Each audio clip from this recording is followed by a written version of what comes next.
এনসিপির মাধ্যমে একটি নতুন বাংলাদেশ পুনর্গঠিত হয়েছে। ৩৩ লক্ষ প্রতিবন্ধী মানুষ আছি। ৩৩ লক্ষ প্রতিবন্ধী মানুষের ভিতরে আমরাও ভোটার। আমরা তাহলে যে রাজনৈতিক দল আমাদের কথা বলবে না, আমরা তাদেরকে বয়কট করব। এই মাসের ১৯ তারিখ থেকে লাগাতার অবস্থান এবং যমুনায় অগ্রসর হওয়ার জন্য আমরা প্রধান উপদেষ্টার সাক্ষাতের জন্য প্রতিদিনই যমুনার উদ্দেশ্যে রওনা দেই। আজকেও এই ধারাবাহিকতায় আমাদের কর্মসূচি।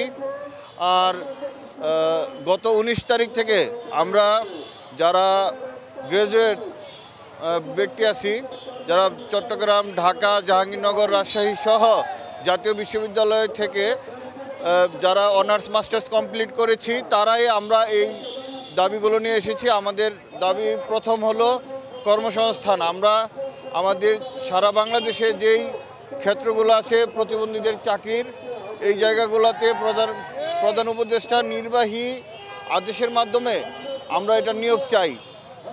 দ্বিতীয় দাবি হলো ২ বছর পর পর একটা বিশেষ নিয়োগ সার্কুলার। তৃতীয় দাবি হলো যে শ্রুতিলেখক নীতিমালাটা ২০২৩ সালে করা হয়েছে, এই শ্রুতিলেখক নীতিমালাটা আমরা যে প্রস্তাবগুলো দিয়েছিলাম একটাও এখানে অন্তর্ভুক্ত হয়নি। তাই এই শ্রুতিলেখক নীতিমালা পুনর্গঠন করে প্রতিবন্ধী বান্ধব শ্রুতিলেখক নীতিমালা করার দাবি। এখন আজকে আমাদের কর্মসূচি হলো প্রথমে যমুনার উদ্দেশ্যে রওনা দেওয়া এবং যমুনার উদ্দেশ্যে যাত্রা শেষে যেখানে বাধা হবে সেখানে আমরা অবস্থান করব, যেমন এখন আমরা করছি। এখান থেকে এর পরবর্তীতে আমরা জাতীয় নাগরিক পার্টি অর্থাৎ এনসিপির অফিসে যাব। আমরা জানতে চাইব তাদের কাছে যে তারা কেন আমাদের এই যৌক্তিক বিষয়টি নিয়ে সরকারের সাথে কথা বলছেন না, টকশো করছেন না। এর পরবর্তীতে ক্রমান্বয়ে আমরা বড় রাজনীতি দল থেকে শুরু করে সকল রাজনৈতিক দলগুলোর অফিসে যাব এবং জানতে চাইব, এবং পাশাপাশি এই যমুনাতে আমাদের যে যাত্রা এটা অব্যাহত থাকবে। এনসিপির কাছে আপনাদের দাবি চাইলে কেন মনে হচ্ছে যে বাস্তবায়ন?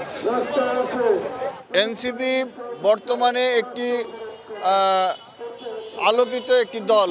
যেমন উদাহরণস্বরূপ বলতে চাই, দেখেন স্বাধীনতার পূর্ব মুহূর্ত থেকে অনেক রাজনৈতিক দল আছে যাদের জরিপে 1% ভোটও আসে না, কিন্তু এনসিপির মাধ্যমে একটি নতুন বাংলাদেশ পুনর্গঠিত হয়েছে।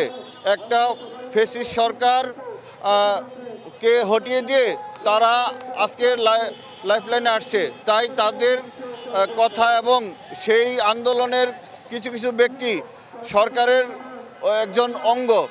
তাই আমরা তাদের কাছে জানতে চাইব এই বিষয়গুলো নিয়ে তারা আসলে আমাদের পক্ষে কাজ করবে কি করবে না। যদি না করে তাহলে আমরা বাংলাদেশে সমাজসেবা মন্ত্রণালয়ের নিবন্ধিত ৩৩ লক্ষ প্রতিবন্ধী মানুষ আছি। ৩৩ লক্ষ প্রতিবন্ধী মানুষের ভিতরে আমরাও ভোটার। আমরা তাহলে যে রাজনৈতিক দল আমাদের কথা বলবে না, আমরা তাদেরকে বয়কট করব। যমুনাতে যাওয়ার জন্য পদযাত্রা করে রাজু ভাস্কর্য থেকে আমরা পদযাত্রা শুরু করি বেলা ৩টায়। এই তো এখন এখানে আটকায় দিচ্ছে। আমাদের মূল গন্তব্য যমুনায় প্রধান উপদেষ্টার সাথে দেখা করা এবং তার কাছে আমাদের দাবিগুলো তুলে ধরা।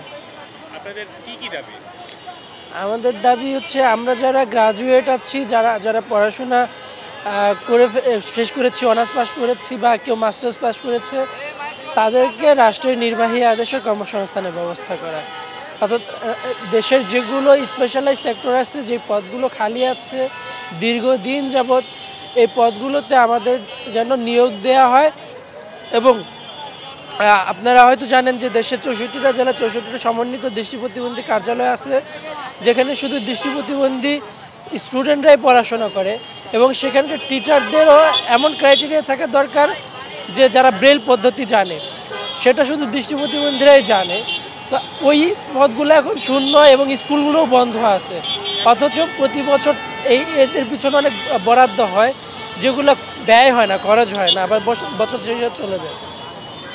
আমাদের দাবি যে ওই পদগুলো রাষ্ট্রের নির্বাহী আদেশে আমাদেরকে সেখানে নিয়োগ দিয়ে ওই স্কুলগুলো ইগুলো খুলে দেওয়া হোক, চালু করা হোক।